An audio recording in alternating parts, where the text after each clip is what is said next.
Howdy petit surimi, aujourd'hui on se retrouve pour le top animé de l'automne 2020. Alors oui, je sais, les mois de janvier et février c'est un petit peu chaotique.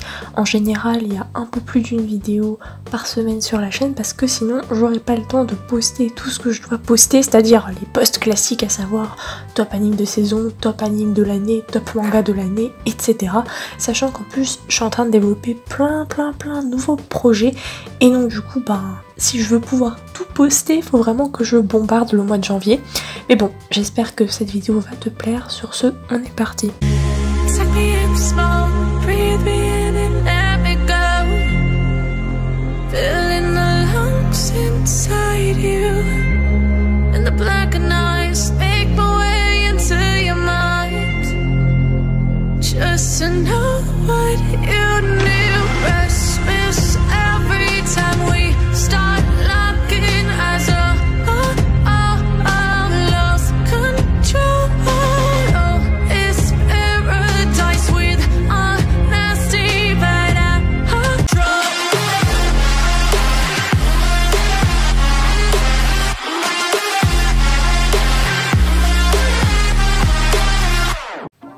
On commence avec Assault Lily Bouquet. Quand on voit un animé et qu'on le kiffe, on a forcément envie d'avoir des goodies. Sartek, la belle scène de Colomb. Cet animé est là pour promouvoir une collection de poupées nommée Assault Lily. Dans un avenir proche, des créatures nommées Huge apparaissent sur Terre et menacent de détruire la planète. Dans le but de contrer cette menace, l'humanité met au point une armée nommée Charm, combinant la science et la magie. Certaines jeunes femmes, que l'on nomme Lily, semblent pouvoir se synchroniser avec cette arme et ainsi l'utiliser à son maximum. L'institut de formation Lily Garden a donc été créé dans diverses régions du monde afin de protéger l'humanité et de guider les hommes. Ainsi, nous suivons un groupe de jeunes adolescentes se battant pour la survie de l'humanité. Et en ce moment, je suis vraiment dans le mood survival game, fin de l'humanité, dystopie, et je suppose que c'est les séquelles du confinement. À mi-chemin entre Battle Girl High School et Azur Lane, qui est un gros coup de cœur pour moi, je ne pouvais pas ne pas vous en parler. Ayant commencé à lire plein de light novels, et ce même en langue étrangère, quelle ne fut pas ma surprise de découvrir l'adaptation animée Majo no Tabi Tabi. L'histoire nous entraîne aux côtés de Elaina, une sorcière voyageuse, même vagabonde, qui a traversé de nombreux pays et rencontré beaucoup de personnes vivant ça et là diverses expériences. On suit donc tout simplement et tout bonnement ses découvertes, ses rencontres, un peu comme dans Kiki la petite sorcière ou alors Kino no Tabi pour le scénario. Avec ses 12 épisodes de pur slice of life, cet animé m'a clairement vendu du rêve. Le chara-design est soigné, les paysages sont sublimes, l'histoire est simple mais efficace. Et pour ceux qui en ont marre du fanservice, eh bien vous serez servi. L'auteur du light novel a demandé expressément à ce qu'aucun sous-vêtement ne soit montré dans l'animé. Le personnage principal est attachant, l'animation et le dessin sont très bons, les OST te transportent et l'histoire se laisse savourer doucement. Honnêtement, j'attendais chaque épisode avec impatience et à aucun moment je n'ai été déçue. Bon, après j'avais un bon chocolat chaud sous mon plaid pendant le confinement pour le mater, ça aidait beaucoup quand même. Gare par contre à certaines histoires qui sont plus sombres que d'autres, je pense notamment à l'histoire de la plante et à l'histoire de Nino. Les vrais savent. En tout cas, c'est vraiment un anime qui te fait passer un bon moment et qui est capable d'osciller entre l'humour mais aussi les sujets sérieux. Tu aimes les animes, drames, fantasy avec des tournois, tu aimes la musique et le rap, tu as envie de te plonger dans un monde futuriste et avec un supplément beau gosse en prime non négligeable. Hypnosis Mic fait pour toi. Si tu me suis sur Instagram, tu as dû voir à quel point les 13 épisodes m'ont hypé, moi qui pourtant de base n'apprécie pas trop le rap. Et sinon, honte à toi hein. En vérité, je connaissais déjà le jeu. D'ailleurs, il y avait un de mes husbandos intergalactiques, tout jeu vidéo confondu dedans. Du coup, quand j'ai vu que Wakanim avait licencié cet animé, j'étais joie. La violence n'est pas que physique dans cet animé, elle peut être aussi psychologique et on le voit très bien. Dans le monde futuriste dans lequel nos protagonistes évoluent, la plume est plus forte que l'épée et la société est matriarcale. Pour faire valoir ses idéaux, il faut faire entendre sa voix au sens propre comme au sens figuré. Les armes étant interdites, la guerre se fait désormais par les mots grâce à la puissance des micro-hypnosismiques. Les paroles peuvent affecter l'adversaire de diverses manières et causer de réels dommages, un petit peu comme le principe de Yu-Gi-Oh! On suit alors les divisions Ikebukuro, Yokohama, Shibuya et Shinjuku qui se livrent une guerre sans merci pour étendre leur territoire. J'ai adoré l'opening très punchy et tous les OST, toutes les chansons. D'ailleurs, comme sur YouTube, il y a des droits d'auteur, eh bien n'hésite pas à cliquer sur mon lien Twitter que je te mets en barre d'infos car il te redirigera vers mon thread Twitter où je poste tous les shows, voilà.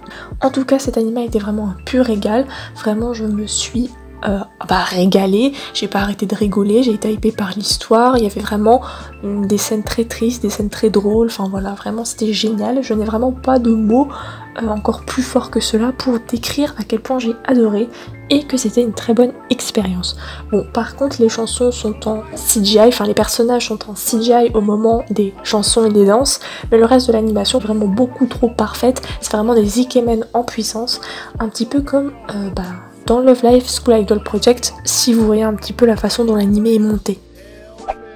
Si j'ai un peu de mal avec Dragon Ball, je t'avoue être une véritable fan de la licence de Dragon Quest qui avait pourtant fait un flop dans le club Dorothée à l'époque sous le nom de Fly, mais auquel moi personnellement je jouais sur Wii pendant ma jeunesse. Il y a 15 ans, Adlar, le roi du mal, terrorisait le monde avec ses hordes de monstres. Il a été vaincu par un grand héros.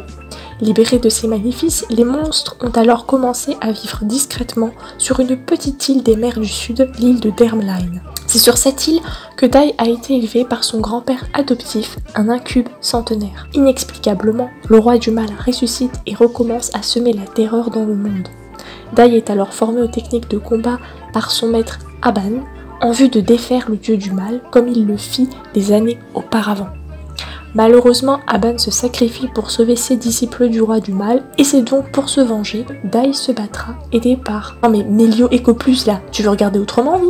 Non mais attends, Melio, qu'on se le dise entre nous. J'ai rien contre toi, hein, t'es une crème. Mais c'est juste que Dai, voilà quoi, on dirait ton frère maléfique.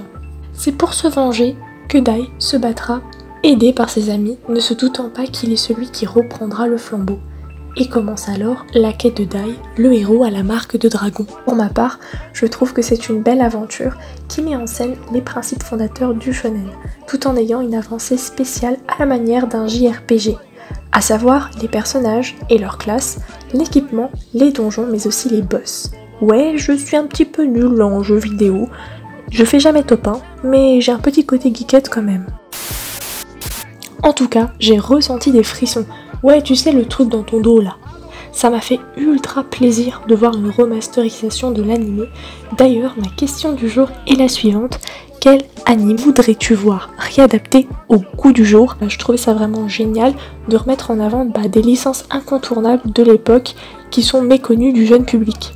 Ça va faire leur culture, hein. En tout cas, si t'hésites, lance-toi, il y a vraiment des dingueries que tu n'imagines même pas qui t'attendent et tu vas te régaler. Oh, et puis si tu l'as toujours pas fait en 2021, je te jure, le 31 décembre 2021, je toque à ta porte pour te séquestrer et te forcer à le mater.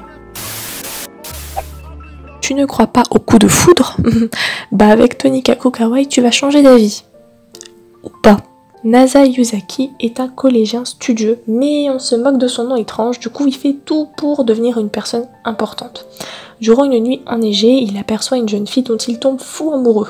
Malheureusement, il fait plus trop attention où est-ce qu'il met les pieds et il se fait renverser par un camion. Mais ne t'inquiète pas, Tsukasa, la jeune fille qu'il regardait, le sauve de justesse et alors il profite de cette situation pour lui avouer ses sentiments. Contre toute attente, la jeune fille accepte de sortir avec lui, mais à une seule condition, qu'ils doivent se marier. Ah ouais, elle rigole pas, elle veut du sérieux direct. Plusieurs années après cet événement, Tsukasa et Nasa ont bien grandi. Cette dernière vient chez lui pour tenir la promesse qu'ils se sont faite et ainsi commence la vie à deux de nos jeunes mariés. Mais est-ce que les choses n'ont pas évolué entre temps? Personnellement, j'ai adoré l'anime, vraiment de tout ce que je suis en train de vous citer dans ce top, c'était mon préféré. Franchement, l'héroïne est assez mystérieux, graphiquement l'anime est plutôt bien géré. Il m'a même fait par moments penser à We Never Learn de par sa colorimétrie similaire. Évidemment, il y a un côté humoristique non négligeable qui prend parfois le pas sur le côté romantique. C'est assez hilarant et limite parfois c'est de la parodie par rapport au manga papier qui est un poil plus sérieux. En tout cas, j'adore cette série et je veux voir le manga édité en France.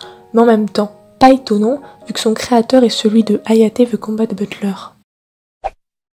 Hakuna Matata, qu'est-ce que c'est fantastique. Ce monde signifie que tu vivras ta... Ouais, non. Ouais, non. Bah en fait, clairement, je vais renommer cette vidéo la vidéo de Wakanim. Clairement, cette année, j'ai passé mon temps à regarder que des animés de chez eux, vraiment. En tout cas, si tu es sensible, abstiens-toi de voir cet animé, il est clairement pour public averti. On suit en fait une histoire un petit peu de guerre entre le Kanto et le Kansai, deux régions adjacentes qui se sont autrefois déchirées à l'occasion d'une guerre. Une bombe fut lâchée sur Kansai, créant un dôme infranchissable autour de la région. Et donc le seul moyen de quitter cette région-là, c'est d'emprunter le Shinkansen. Coupée du monde, affaiblie par la guerre, la région de Kansai est progressivement devenue une zone de non-droit où les criminels, surnommés Akudama, prolifèrent. Un jour que notre héroïne, citoyenne ordinaire et malgré elle, entraînée au commissariat suite à une erreur judiciaire, elle se rend vite compte qu'elle est au mauvais endroit et au mauvais moment. Un groupe d'Akudama très connus arrive et l'entraîne malgré elle dans leur bande. Leur but, attaquer le Shinkansen et récupérer un coffre-fort. Mais tu dois te demander qu'est-ce qu'il y a dans ce coffre-fort. Et moi je vais te le dire, le Saint Subway. Non, c'était pas ça, mais au moins, je t'ai donné peut-être envie de découvrir de quoi il en retourne. Même si rien que le synopsis est convaincant, je t'avoue que le fait de savoir que c'est imaginé par le créateur de Danganronpa, et d'ailleurs ça se ressent dans le chara-design, c'est un argument de choc. Enfin, j'ai adoré l'ambiance futuriste avec les policiers robots, les nouvelles technologies, vraiment on voit qu'ils ont de l'imagination, le chara-design et aussi les couleurs vives, voire néon, de l'anime qui contraste parfois avec des moments très sombres, notamment dans son opening. J'aime aussi le panel de criminels qui constitue la bande d'Akudama, car chacun a des capacités spéciales. On voit donc à quel point la réussite de la mission est vraiment cruciale. Franchement, moi je ne comprends pas ma vie, parce que si ça foire, c'est pas possible. Un combattant hors pair, un driver, un hacker, l'autre est une belle gosse, pardon, c'est vrai que je ne suis pas dans l'anime. Évidemment, les Akudama, c'est pas des vilains lambda qui font leur life comme dans My Hero Academia. Là non, ils ont vraiment des opposants chargés de les réfréner qui sont à fond. Genre c'est des lumillions puissance 10 000, ils s'appellent les Executioners. Et je peux te dire que les scènes de combat sont vraiment divines. En tout cas, la frontière entre criminels et défenseurs de la justice est très floue. C'est pas oh les vilains, oh les héros, et ça c'était super hypant. Il y a 100 ans, le premier ennemi de l'humanité est apparu. Il a rasé des villes, détruit des millions de vies et redéfini la notion de massacre. Les années passées, de nombreux enfants naquirent avec de tels talents, si bien qu'une guerre se déclara, dont les humains émergèrent victorieux. Dans une école bâtie sur une île perdue au beau milieu de l'océan, de jeunes gens doués de super pouvoirs, talentless, des prodiges, suivent un entraînement intensif qui doit les aider à affronter une terrible menace appelée ennemie de l'humanité. Une nouvelle élève débarque parmi eux, Nana, et se prétend capable de lire dans les pensées des gens. Un jour, elle reçoit un SMS. Pour épargner des millions de vies, elle doit assassiner un de ses camarades. Et derrière cette jeune fille a priori inoffensive, se cache finalement une redoutable meurtrière de super-héros. Et c'est vraiment pour découvrir la complexité de ce personnage et cette intrigue époustouflante que tu dois vraiment aller tout de suite te jeter dessus. Adapté d'un light novel, cet anime drame fantasy militaire parle d'une guerre opposant l'Empire doté d'un grand niveau de connaissances et de Nébulis craint comme étant le pays des sorcières. Sur le champ de bataille opposant ces deux pays, un jeune homme et une jeune femme se sont rencontrés. D'un côté, nous avons Iska, le plus jeune épéiste de l'histoire de l'Empire, qui au passage est oh my god, purée de hot motherfucker. Et Alice Lièze Lou blabla, enfin bref, la princesse de la famille impériale surnommée Sorcière de Glace. Étant tous les deux ennemis jurés, ils doivent s'entretuer, cependant Iska est tombée sous le charme de la beauté et la noblesse de Alice blabla, et de son côté, elle est plutôt attirée par la force et le mode de vie du jeune homme. Enfin bref, il y a une alchimie entre les deux, et donc ils vont essayer d'instaurer la paix entre les deux royaumes. Et oui, si le synopsis te rappelle quelque chose, tant mieux, il s'agit d'une réécriture de Roméo et de Juliette. Autant la pièce de Shakespeare me saoule, autant les animés qui le remake sont juste géniaux. Les deux camps qui s'opposent, check. Les deux ennemis qui tombent amoureux, mais qui devraient pas, check. Les deux qui vont essayer de réconcilier les deux camps, check. En tout cas, cet animé avec ses airs de Gangress Senki était vraiment insane. Il y a de la fantaisie, mais c'est un petit peu différent des autres du genre parce que ça aborde plus la guerre, les stratégies. Et du coup, tu commences à me connaître un peu, j'adore quand on voit les deux points de vue. Et malgré tout ce côté dramatique, dès le départ, on sait que notre beau gosse intergalactique, il doit tuer sa dulcinée. Et quand même, c'est un petit peu dramatique, mais on a quand même des scènes assez drôles, notamment liées à des quiproquos entre les deux tourtereaux. Tellement improbable, ces scènes j'en pouvais vraiment plus. Enfin, l'animation est insane, ce qui rend les scènes de combat entre les magiciens et les humains juste époustouflantes. Clairement, en un épisode, j'avais accroché, mais alors en deux, c'était fini, je le battais toutes les semaines. Et pour ma pomme, les personnages ont la vingtaine, donc du coup j'étais assez contente que ce ne soit pas que des lycéens. Le nouvel animé du célèbre compositeur Maeda Jun se centre sur un lycéen qui passe ses journées à se préparer aux examens universitaires. Mais un jour, une nana qui s'appelle Ina et qui se dit être Dieu lui annonce que la fin du monde est programmée pour dans 30 jours. Même s'il est dans un premier temps confus par ses dires, il est rapidement assez convaincu puisqu'il voit l'étendue des pouvoirs de prédiction de ce dieu. Et donc finalement il décide de cohabiter avec ce dieu-là pendant les 30 prochains jours, qui sont d'ailleurs les 30 derniers. Et c'est la version tranche de vie de Kami no Mi zo Shiru Sekai. Et la dimension fantastique et à la fois science-fiction m'a donné envie de me ruer sur les mangas. Et spoiler, il n'y a pas de manga. Donc vraiment c'est très captivant de créer en fait un animé comme ça, en partant de rien, et qui soit à la fois captivant avec une intrigue bien ficelée et des décors somptueux.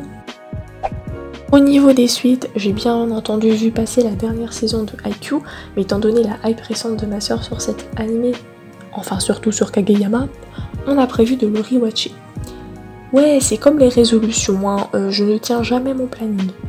Pareil, il y a eu la suite de Mahuka, un de mes animes et mangas favoris, qui est dans mon intro d'ailleurs, mais bon, comment dire que j'ai pas trop eu le temps de tout mater, voilà je sais, c'est pas ma faute, je me dissipe trop. Il y avait beaucoup plus de mystère et beaucoup moins de Oni-sama. Enfin, il y a eu la sortie du film Fate Camelot, je te le raccourcis mais j'ai déjà réalisé une grosse vidéo dessus, un mode d'emploi ultra détaillé qui explique toutes les routes, tous les mondes alternatifs, tous les projets à venir pour 2021 et je suis doucement d'ailleurs et sûrement en train de tout rewatcher un par un afin de faire une vidéo parfaite. Donc là tu vois la passion, comment elle transpire de mes pores. Non mais en fait cette vidéo c'est la vidéo des teasings de 2021. Non franchement si un de ces quatre t'as besoin de faire un placement de produit claqué au sol, mais appelle-moi. Ah et on peut se faire une bouffe aussi. Et sur ce, je tire ma révérence pour cette vidéo car elle m'a pris beaucoup de temps à faire. J'étudie, j'ai écrit des articles, je réalise des vidéos, j'ai même plus le temps de sortir. J'avais vraiment du retard sur mon watching, etc. Mais en général, la période de l'automne, c'est celle que j'aime bien au niveau des animés. Cette année, je crois qu'on peut vraiment dire que j'ai saigné Wakanim, vraiment. Ouais, j'espère que ça t'aura plu. Sur ce, passe une bonne journée, passe une bonne soirée. Jana.